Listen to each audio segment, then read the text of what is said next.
চেঞ্জের এই সময়টা প্রত্যেকটা বাবা মারই নিজেদের সন্তানদের নিয়ে একটা বাড়তি চিন্তা থাকে, এবং সেই জায়গায় দাঁড়িয়ে আমরা এই মুহূর্তে যে জায়গায় দাঁড়িয়ে রয়েছি, ঘরে ঘরে জ্বর সর্দি কাশি এটা কিন্তু দেখা যাচ্ছে, এবং তার সাথে সাথে আরও নানা রকম জটিল সমস্যা আমরা দেখতে পাচ্ছি। তো আপনি কিভাবে সতর্ক হবেন নিজের সন্তানের ক্ষেত্রে, বিশেষজ্ঞরা কি বলছেন এ ব্যাপারে সেটা জানার চেষ্টা করব। এবং আমার সঙ্গে এই মুহূর্তে রয়েছেন ইনস্টিটিউট অফ চাইল্ড হেলথের শিশুরোগ বিশেষজ্ঞ বিশিষ্ট চিকিৎসক ডক্টর অপূর্ব ঘোষ। প্রথমেই আপনাকে এস নিউজে স্বাগত।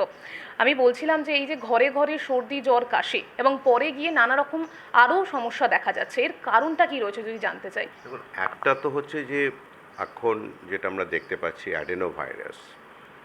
তো এই অ্যাডেনো ভাইরাসের প্রকোপ আমাদের আগেও আমরা দেখেছি, কিন্তু গত কয়েক বছর ধরে আমরা পিসিআর বলে একটা টেস্ট করে এই ভাইরাসগুলোকে টেস্ট করতে পারছি। সেটা বড় বড় হাসপাতালে, কিছু কিছু বড় বড় ল্যাবরেটরিতে এই ফ্যাসিলিটিসটা আছে। তো সেইগুলো করে আমরা দেখতে পাচ্ছি যে এগুলোর মেইন একটা কারণ হচ্ছে অ্যাডেনো ভাইরাস। যদিও বাইরে আহ, এইগুলো টেস্টগুলো একটু খরচা সাপেক্ষ, কিন্তু তবু আমরা শিশু হাসপাতালে এই টেস্টগুলো আর একটু কমে করতে পারি। কিন্তু তাও করতে গেলে ধরে নিন 2400 থেকে 500 টাকা পড়ে যায়।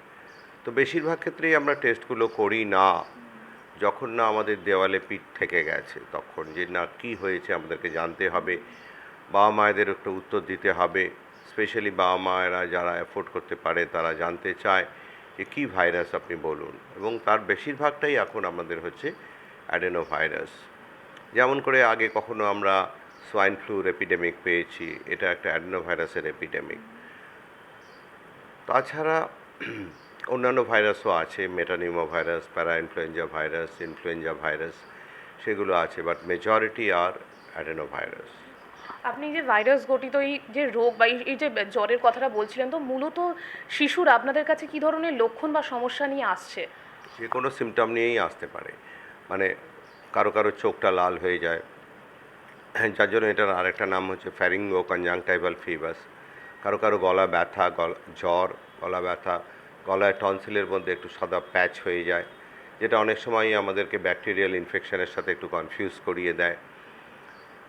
কারো কারো পেট খারাপ হয়, কারো কারো র্যাশ হয়, কখনো কখনো সেন্ট্রাল নার্ভাস সিস্টেমও এফেক্টেড হতে পারে। তো এই অ্যাডেনো ভাইরাসটা লাংসের জন্য খুব ক্ষতিকারক, কারণ লাংসকে ওরা ড্যামেজ করে দেয়, কুড়ে কুড়ে খাওয়ার মতন অনেকটা করে। তো সেইটা হচ্ছে মেইন লক্ষণ, যে শ্বাসকষ্ট হয়। তবে বেশিরভাগই কিন্তু অল্পের উপর দিয়েই চলে যায়। যেহেতু জ্বর জ্বর তো অনেক ধরনের রোগের একটা সিমটমস বা উপসর্গ বলা যেতে পারে, তো সেই জায়গায় দাঁড়িয়ে বাবা মারা এই যে এখন যেই ভাইরাসের যে একটা সংক্রমণ এবং অন্যান্য সাধারণ জ্বরের মধ্যে প্রথমে কিভাবে বুঝতে পারবে বা প্রথমে সতর্ক কিভাবে হবে নিজেদের সন্তানদের ক্ষেত্রে যদি জিজ্ঞেস করি? দেখুন, আমরাই অনেক সময় দেখার পরেও কনফিউজড হয়ে যাই যে এটা ব্যাকটেরিয়াল না ভাইরাল। তবে অন দ্য হোল, যদি কারো চোখটা লাল হয়ে যায়, নাক দিয়ে জল পড়ে, কাশি হচ্ছে, গলাটা লাল হয়ে যাচ্ছে, গলায় ব্যথা বলছে, কিংবা পেট খারাপ হচ্ছে, এইগুলো হলে তখন ডাক্তারের সাথে পরামর্শ করাটাই বোধহয় বেটার। এবং অ্যাডেনোভাইরাসে যেটা হয়, খুব হাই টেম্পারেচার হয়। তো সেই সময় সেই হাই টেম্পারেচারে বাচ্চাটাকে বাড়িতে শুধু রেখে দেওয়া কিংবা শুধু প্যারাসিটামল দিয়ে রেখে দেওয়াটা সেফ নয় বোধহয়। তখন বোধহয় ডাক্তারের সাথে পরামর্শ করাটাই বেটার হবে। আপনি প্যারাসিটামলের কথাটা বলছিলেন, তো আমাদের ক্ষেত্রে টেন্ডেন্সিটা দেখা যায় যে জ্বর হলেই প্রথমে একটু অ্যান্টিবায়োটিক বাচ্চাকে দেওয়া বা নিজেদের ক্ষেত্রেও। তো এক্ষেত্রে কি একটা আরও জটিলতা বাড়াতে পারে এই যে নিজে নিজে নিজে একটা ওষুধ বাচ্চাকে খাওয়ানো, ডাক্তারের কাছে প্রথমেই না যাওয়া? দেখুন, অ্যান্টিবায়োটিক্স আর নট অ্যান্টিভাইরাল। তো অ্যান্টিবায়োটিক্স তো ভাইরাসে কাজ করবে না। তো এবং ইনডিসক্রিমিনেট ইউজ অফ অ্যান্টিবায়োটিক্স, মানে কি বলবো এটাকে, যে যথেচ্ছভাবে অ্যান্টিবায়োটিক ব্যবহার করা ভালো নয়, কারণ এটাতে রেজিস্ট্যান্স ডেভেলপ করে যাবে, তার পার্শ্ব প্রতিক্রিয়া আছে, সেগুলো হবে। তো সেই জন্য আমার মনে হয় যে ডাক্তারের পরামর্শে চিকিৎসা করাটাই বেটার। একদম।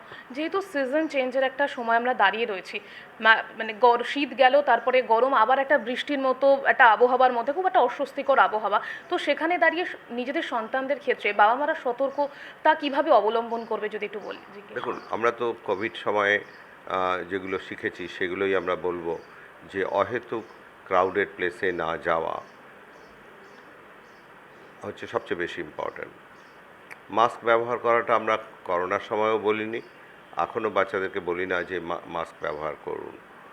কিন্তু আননেসেসারি ক্রাউডেড প্লেসে যাওয়া, সেইটাকে, কিংবা কোথাও একটা জ্বরের বাচ্চা আছে সেগুলো যাওয়া, কিংবা জ্বর আছে সেই বাচ্চাটাকে একটু প্যারাসিটামল খাইয়ে স্কুলে পাঠিয়ে দিলাম, যে না পরীক্ষার সিজনও চলছে, তো সেইগুলো করা। এক্ষেত্রে আমার মনে হয় আমার শিক্ষকদের প্রতি, শিক্ষক শিক্ষিকা সবার প্রতি একটা রিকোয়েস্ট আছে, বলবো যে অহেতুক জোর করবেন না পরীক্ষা দেওয়ার জন্য। কারণ এই বয়সে যে বাচ্চাগুলো যে পরীক্ষা দেয় তার ফিউচার ইমপ্লিকেশন কিন্তু খুব বেশি নেই, কি পাশ করলো কি ফেল করলো তা কিন্তু নেই। সুতরাং কারো যদি জেনুইন একটা কারণ থাকে যে বাচ্চারা যেতে পারলো না স্কুলে কিংবা পরীক্ষা দিতে পারলো না, আমার মনে হয় তাকে ক্লাসে আটকে রাখার কোনো কারণ থাকতে পারে না। কিন্তু আমি এও বলছি যে বেশিরভাগ ক্ষেত্রেই স্কুল কর্তৃপক্ষ আটকে রাখে না, তারা যদি জেনুইন কজ বলে মনে হয়। একদম। এই যে একটা ভাইরাসের একটা সংক্রমণ এই মুহূর্তে দেখা যাচ্ছে, রেশটা কত অবধি বা কতদিন থাকবে যদি একটু জানতে চাই। বলা খুব মুশকিল, তবে সাধারণত যে কোনো ভাইরাসই যখন একটা হয় 2-3 মাস মতন থাকে। কোভিডটাই একটু বেশি সময় চলেছিল, কারণ ওটা একটা নতুন ভাইরাস ছিল বলে, তো বাট বেশিরভাগই 2-3 মাসের মধ্যে ঠিক হয়ে যায়। সতর্কতা নিয়ে আমরা কথা বলছিলাম কিছুক্ষণ আগে, এবং এই সিজন চেঞ্জের টাইমে আরও একটা যে ব্যাপার সেটা হচ্ছে খাওয়া দাওয়া। তো এই সময়টা কোন খাওয়া, মানে কী ধরনের খাওয়া দাওয়া আমাদের সন্তানদের ক্ষেত্রে দেওয়া উচিত, এবং একই সঙ্গে কী ধরনের খাবার দাবার আমাদের অ্যাভয়েড করা উচিত? খাওয়া দাওয়া তো বাড়িতে তৈরি নর্মাল খাবার, আর বাইরের খাবারটা অ্যাভয়েড করা উচিত। কারণ আমাদের এখন বাইরে খাওয়ার প্রবণতাটা বেড়ে গেছে বাবা মায়ের, এবং সেইটা যখন বাচ্চারা দেখে তখন বাচ্চাদেরও বাইরে খাওয়ার প্রবণতাটা বেড়ে গেছে।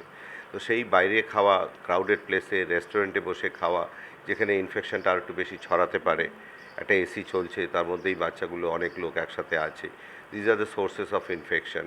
তো সেই জন্য সেগুলো বলবো এখন আপনি অ্যাভয়েড করলেই ভালো হয়।